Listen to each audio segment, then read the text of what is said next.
Nothing and Hearth. Genesis for the Aquarian Age. Day 2. This day may be split into more than one part due to its length. So we begin. El cimento dell'armonia e dell'invenzione is the full title of what has become indicative of this realm. Outside of musical circles, it is perhaps reasonable that this is not recognized with the immediacy of the title The Four Seasons. Perhaps this is a commercially influenced obscurity, in that The Four Seasons is but half of the whole work by Antonio Vivaldi, otherwise known as the Red Priest. Perhaps also we can see a metaphysical outplay in this, the influence of the Red Priest and his shadow, extending far beyond music in this material realm. Music naturally evolves over time, and in the history of it in itself. So the trends and influences can also be changed, or rather transmuted to something far more in keeping with the very nature of music and art, and that is creation. From Antonio to Anton. Music is a sound world that reaches far beyond the material realms, from which its delivery is within the material. The sonic aspect can permeate our very being in ways unsurpassed by any other man-made idea. Art is subjective in origin, an appeal, and has its objective aspects as form and performance. Whilst it is sonic in creation and production, such medium as sound penetrates further than the human ear, to the mind, the heart, the physical being and soul, potentially to our very core. This then is how I became captivated by music through the medium of the composer Anton Bruckner. His sound world spoke to me in a way and to a depth unsurpassed even by Richard Wagner.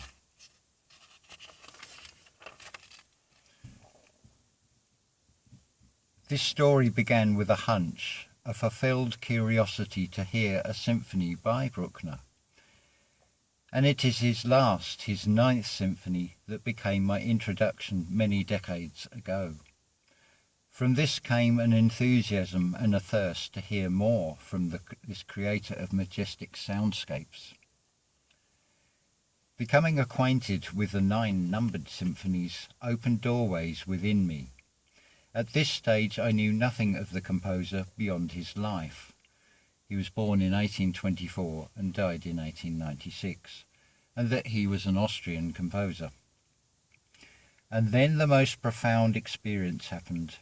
It was the E major symphony, number 7, the first movement.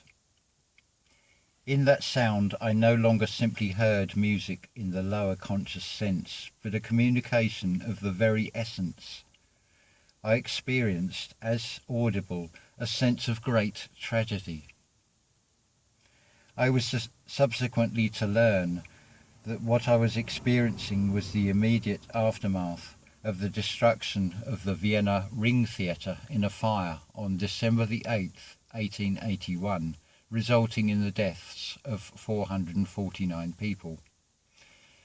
As I write this, it is not missed that there is a 44 and a 9 numerical esoteric message. 144 and 44 combinations being those angel numbers I see most often. So this experience was something of a direct communication of a feeling instantly. The century and about 10 years that had vanished as I saw what Bruckner witnessed, this then began to reveal to me that both time and space were not the boundaries. This beautiful art could therefore transport me to another world revealing a freedom from the physical restraints of the five senses. From such an out-of-this-world experience came the question of what else could I experience? What else is this Austrian composer communicating?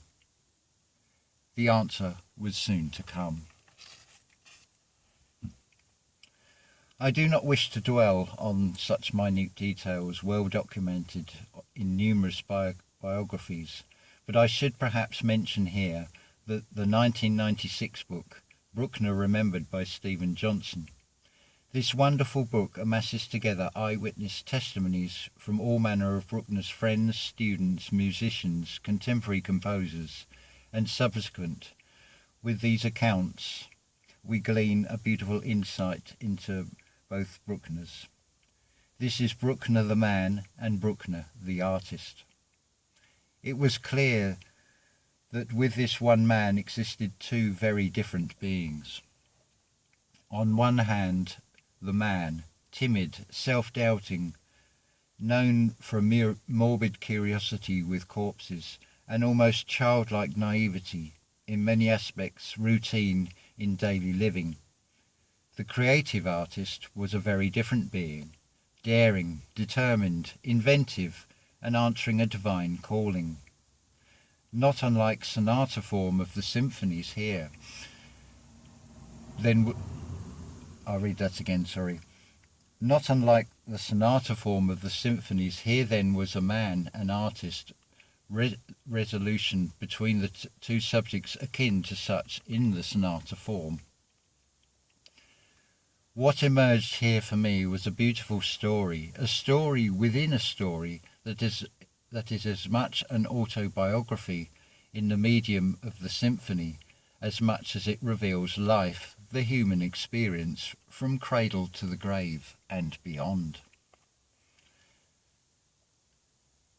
To some it may seem to have been a hard life that could have taken a very different path had Bruckner exercised more than a simple, humble life.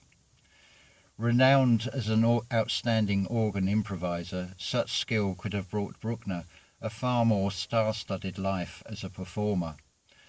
Such was Bruckner's humble nature that we were not denied his creations in sound that a performer's nomadic preoccupancy would have done, thus denying time for composition. It is clear from all accounts, from his housekeeper to friends and fellow musicians, that Bruckner was not egoic, except perhaps as an energy that drove Bruckner, empowering him to write such a monumental journey from the cradle to the grave and beyond. There are 9 numbered symphonies written in an almost seamless oneness. No sooner had he finished composition of one symphony than it began on the successive symphony. As such, we can feel a consistency more so than in, say, Beethoven, for example. There are parallels between Beethoven's and Bruckner's respective 9-symphony canon. It was not lost on Bruckner that his 9th symphony shared the same key as that of his predecessor, this being D minor. In the fascinating book Bruckner Remembered by Stephen Johnson, there is an account of Bruckner's insights, D minor being a key he was fond of, this key being used in no less than 3 symphonies. Although 2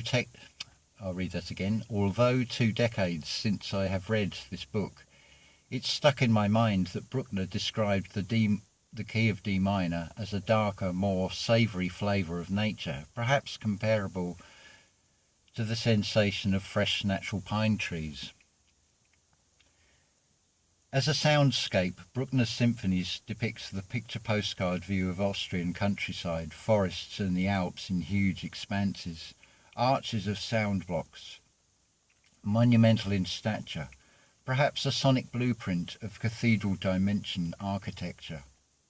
It would certainly be something familiar to this composer, whose instrument was the massive pipe organ.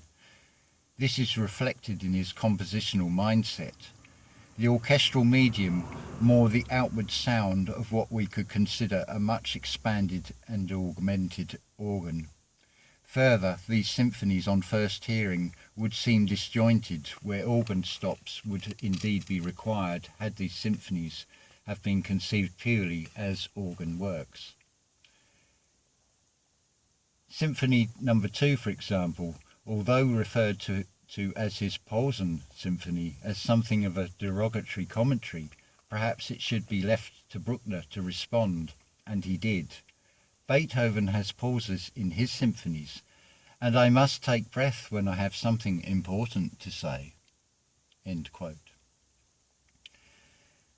So it can be seen that Bruckner had in mind a message and saw the phrases in sound as something superior to words, phrases that spoke in feeling to the soul. Numerology and linguistics permeate the esoteric realms. Bruckner in English would be the surname Bridges, and that is what Bruckner does, bridges realms. There are 11 numbered symphonies in total, the earliest 2 numbered as 00 and 0.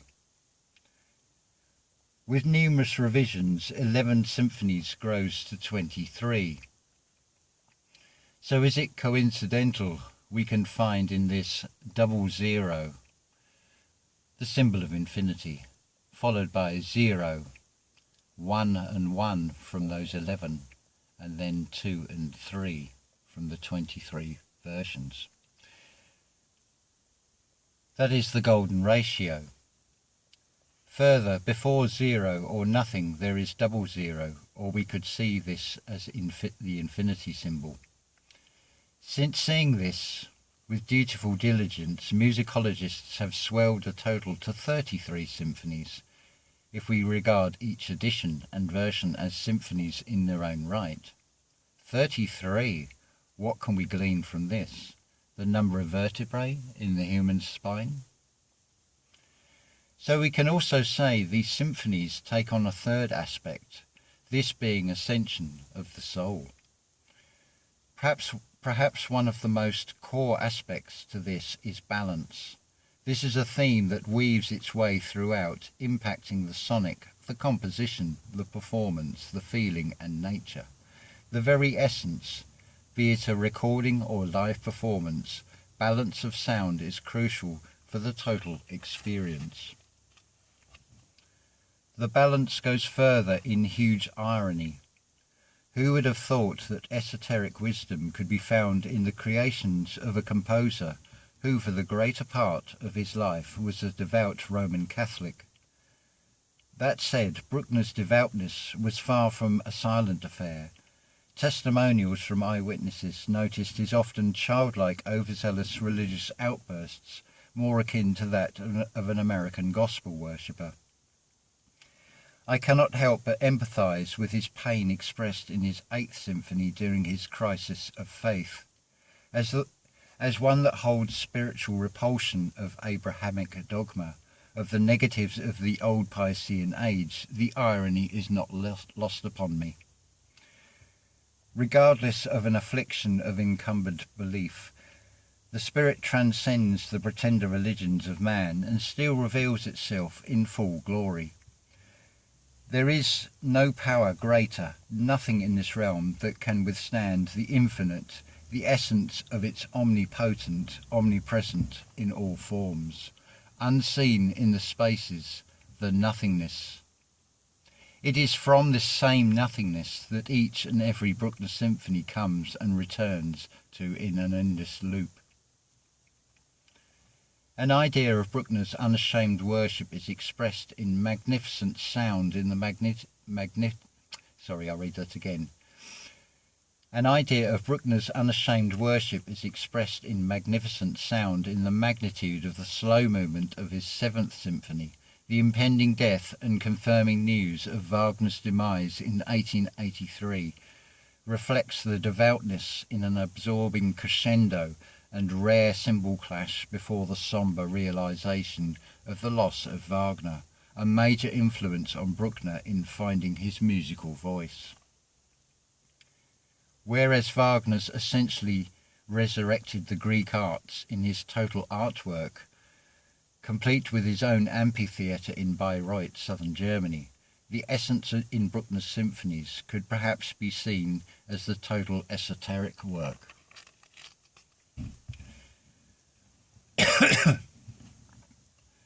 Readers should note that it is the essence we are to experience, Bruckner being the medium best suited to me to convey the revelations of the experience. Therefore, it is purely a personal preference in Bruckner. There is no one single agent of delivery, so readers may take the conception and transport it to any music genre or composer.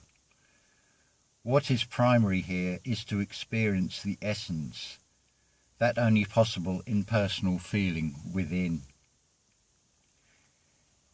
It could be said that this message is a communication to the Essenes of today, the essence as a sense experienced. If these words were a symphony, how does this sound to you? Does this resonate? If it does, then the resonance is the soul connection vibration manifesting as physical feeling.